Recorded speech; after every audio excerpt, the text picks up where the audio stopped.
நண்பர்கள் அனைவருக்கும் நல்வணக்கம்ங்க. ஒரு நீண்ட இடைவெளிக்கு பின்பு இந்த பதிவின் மூலம் உங்கள் அனைவரையும் சந்திப்பதில் மட்டற்ற மகிழ்ச்சிங்க.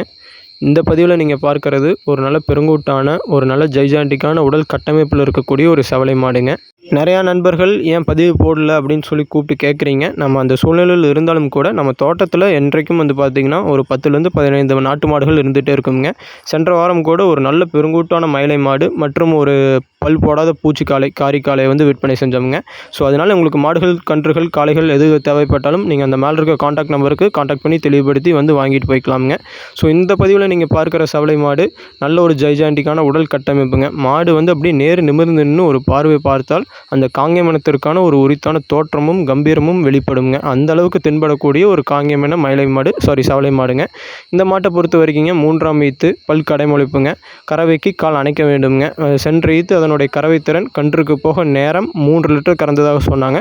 நாம் 2.5 லிட்டருக்கு கேரண்டி கொடுக்குறோமுங்க. நேரம் 2.5 லிட்டர், ஒரு நாளைக்கு 5 லிட்டர் பால் நம்ம கறந்துக்கலாமுங்க.